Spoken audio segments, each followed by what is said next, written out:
Hey everyone, welcome to Pastor Play. So today I will be reviewing Queen Sugar Season 7, Episode 6, Soothing Electric Vibration. Currently on, playing on OWN the channel and also streaming on the OWN app.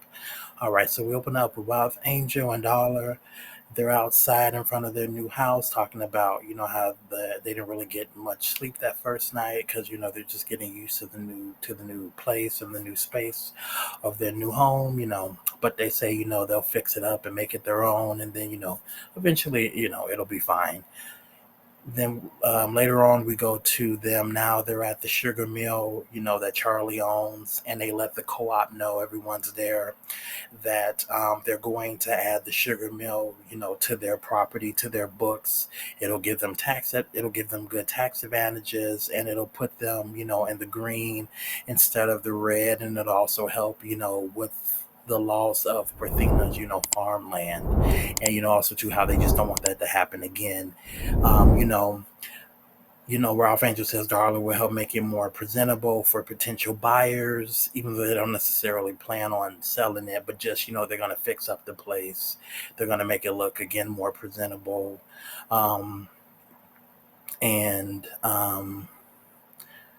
they think, and they said, because of Charlie. And, now then the farmers are concerned, on who's going to take care of the land and the mill and all that, you know, and Ralph Angel's like, Darla will, but they're not necessarily comfortable with that. And Parthena says, she will help Darla as much as she can.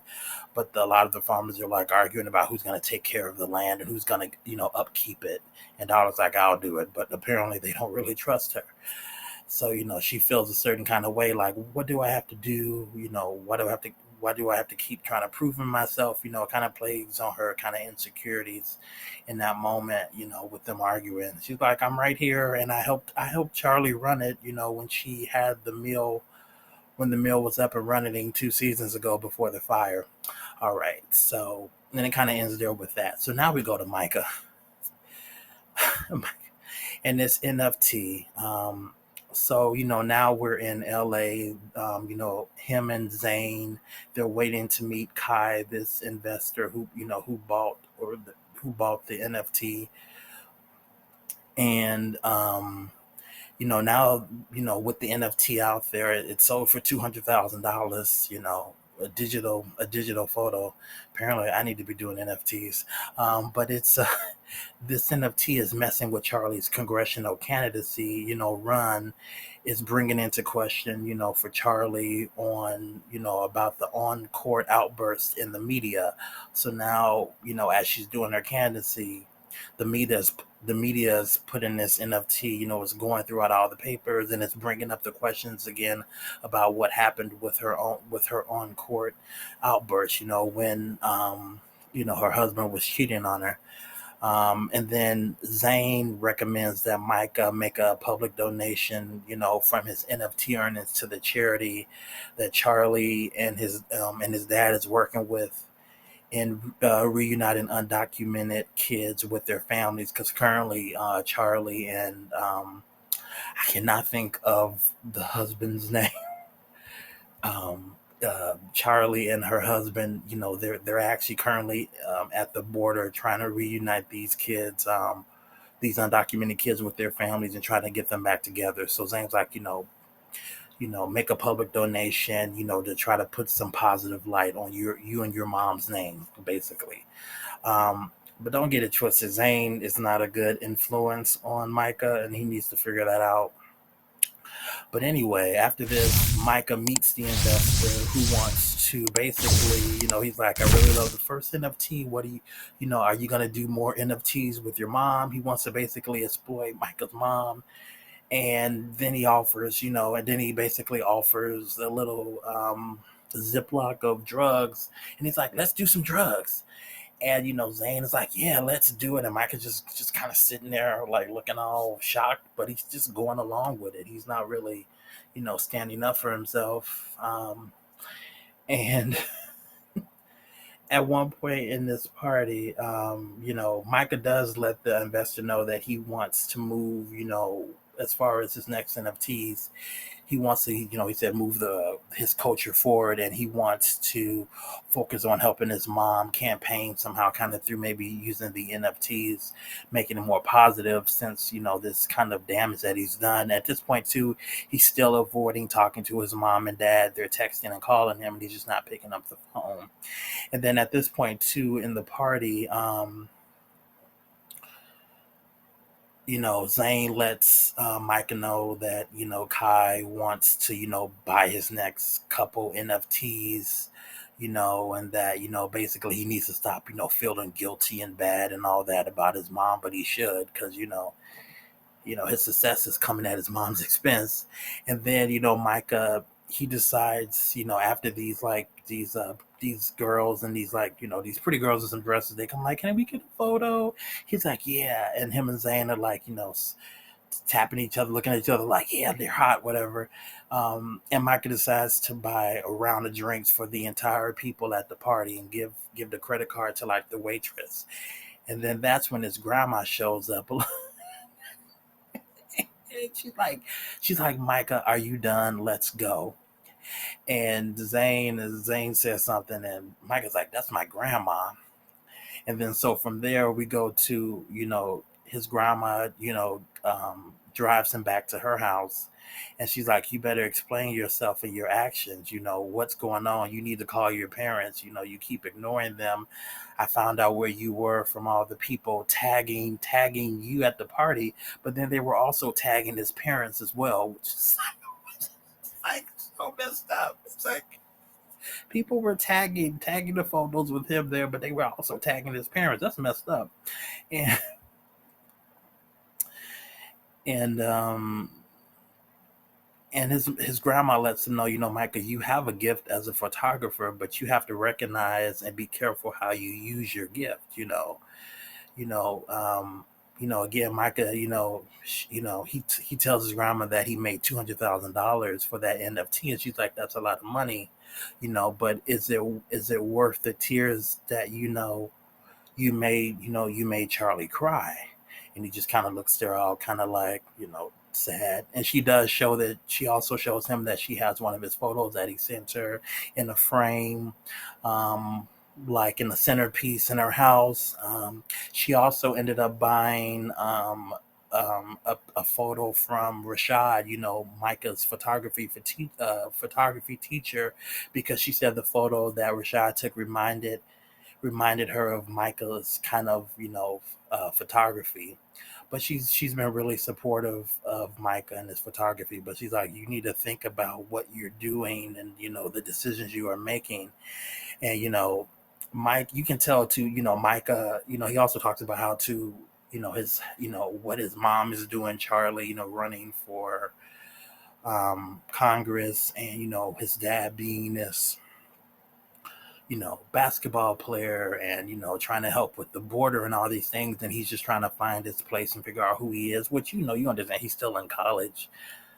So he's still trying to figure out who he is, but he needs to he's trying to rush his impact as a photographer. Clearly he has the talent. He just needs to, like, slow down and just grow as a person, as a man, and a photographer, and eventually, I think, he'll find his voice, he'll kind of find his vision, and he'll find his, like, purpose and all that in how he's doing his photography. He's trying to rush it. It's like, you're just going to college. So this is what, his second year of college, I think. Or so, maybe second or third year, but he's still finding his voice. So he just kind of needs to let time kind of do that for him. And that's kind of the overall, like, Micah story in this. And then Billy, she lets Nova know that she has a date with Trevor, the trombone player from the last week's episode. She's 42, but she's not too old to find love, especially in regards to, Prosper and Sandy, getting engaged and going to be getting married soon. So you're never too old to find love. She sounds along like to live. 42 is not old. So, um, and then she also ends up later on dancing with that farmer who hit on her a couple episodes ago when she was helping the co-op, file that grievance about the the agent, who was like screwing over all the black farmers who was taking all the accounts. So, but anyway, that farmer, she ends up dancing with him at later on in the episode as well. And then we go to Nova, who, you know, Dominic is still, traveling. His trip to Sudan gets extended like a second time again, and she's feeling lonely because she was planning to have a date night with him, but he hasn't even gone on his trip yet because I guess they're still waiting to even get to that destination. And again, she's like feeling lonely, and we'll see what she does. It doesn't really show you, but also too in this episode, she's asked to speak, guest speak in front of a history class, but the parents are angry, and she ends up speaking on how all music is derived from black people, spirituals, and blues, and the teacher, it's a Caucasian American teacher, but I just didn't want to say white teacher, but anyway, this teacher, the teacher who ends up, telling Nova to come in and, speak to her class anyway about the history of music, she ends up getting suspended, and they both end up receiving death threats, for just teaching the history of music. And, this is in line to what's actually going on in the country. Um, with people feeling uncomfortable teaching certain parts of American history and not wanting to talk to their own kids about it. But anyway, the school board, in the show, they want to ban black, author books from the school. And so I guess in the next episode, we're gonna, Nova's like, of course, we're gonna try to fight this. She's gonna mobilize and get things together to try to counteract this ban that they're trying to do. And later on, we move to Nova's friend from the Ninth Ward who had like the tattoos. She didn't say his name, and I don't know his name, but he was in previous seasons. He was like, he would like come to her house and like, smoke weed with her. But anyway, in this episode, he, brings some weed and they're kind of smoking and they're just kind of catching up. He's letting her know what he's doing on the Ninth Ward, doing some things to help people, and mobilize. And, he asked about the cop, and I can't think of the white cop's name either. But she basically says, he turned himself in. But she says, people, the cops protect each other, and he just ended up moving back to Baton Rouge. So I guess he didn't go to jail. I thought that he went to jail. I mean, I remember last season they did end up arresting him, but I guess he didn't go to jail. It looks like he just ended up going back to Baton Rouge. Maybe they just kind of threw out the case or whatever, as far as being prosecuted. Um, but then she also says too to her friend that she's been feeling a little aimless, like what does she do next? You know, um, with the book deal, with the movie deal kind of being put on ice, and the thing going on with Dominic, and the friends like, it's good you got some black love and all that, but she's like, she's feeling a little aimless. She's not sure what she really kind of wants to do next, I guess, personally, versus the things that are kind of going on, as far as everything else. But they're basically just catching up with each other. And that's basically it with Nova. And then as far as Hollywood, something is going on with Dante at school. It looks like something other than the bully that happened in the like previous two episodes where he was getting bullied. But he won't open up to Hollywood, and he gets defensive. But Hollywood's like, I got your back. I got you and, Joaquin's back. If you need anything, just let us know. They say, they're, Dante and Joaquin, they're cousins to little baby True. And, they're part of the family. They're just like cousins, which, race wise, Hispanics are cousins, or Hispanic Mexican, they are cousins to African American too. So that's actually very true in one way, in more than one way. So that's kind of true. That's kind of cool how they're doing that in the show as well. And then we go to Darla, who in this episode, man, she is really dealing with some stuff. Um, but first, so she crunches the numbers for Aunt Vi pies. The selling at the selling at the farmers market. She kind of breaks down how much they spent on all the supplies, and then how much they've versus how much pies they've sold. And she shows and by the numbers and the rubber this new revenue stream is good. She's like, you're selling out of your pies in the first hour, and now Empire is making even more money, and she also has this other stream besides just the money from the from her diner. So it's going really good as far as Dollar's recommendation on doing the farmers market, and again, just and by making more money. So if she wants to go international or try to make more deals, she has more income, more money to kind of do that. So that's cool. Now, after this, later on, we find out that Chase, the guy who raped her in college, but who's also Billy's father, he finds Dollar as far as he finds out her address, where she's located, and he ends up mailing her an NDA agreement, um, regarding, most likely her statements from saying that he sexually assaulted her in college, which is what she, remembers. And and we also saw in a past season where Aunt Vi was like, no means no, and that's what happened, and you need to own that. And so that's her truth, and that's what happened to her. But she opens this NDA in the car, and she calls somebody saying, he found me, but she starts willing, just starts kind of like just starts kind of like kind of psyching herself out in her own head, and just kind of her brain is just kind of willing. And she kind of starts like crying and going through the motions of this. She still hasn't told Ralph Angel, but she ends up driving in front of like a bar, and she's just like in the parking lot.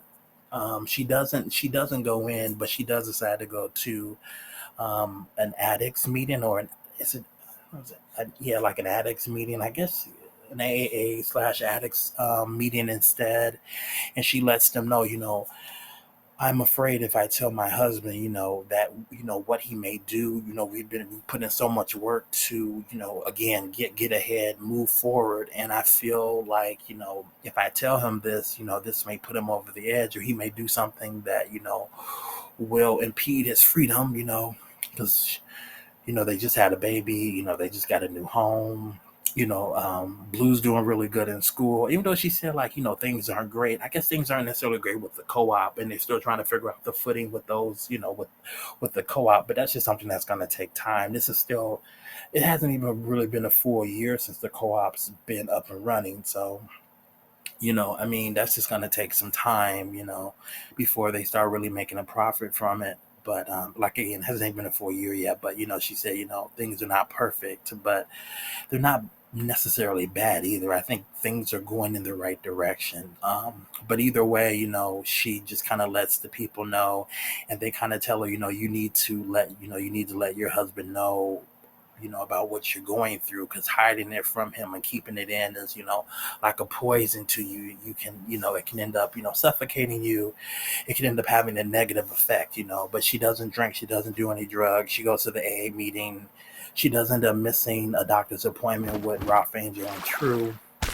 And then when she gets home, later she lets Ralph Angel know that she went to a meeting, but things are okay. He asked her, was it about the co-op meeting and them not necessarily acting like they feel like they could trust you to run the to keep the property up, and spruce up the inside of the mill and all that. And she's like, no, not really, and Ralph Angel's like, I'm not gonna push, but when I don't tell you stuff and I do what I want, it doesn't go well, like with the Landrys and him almost going, getting arrested again.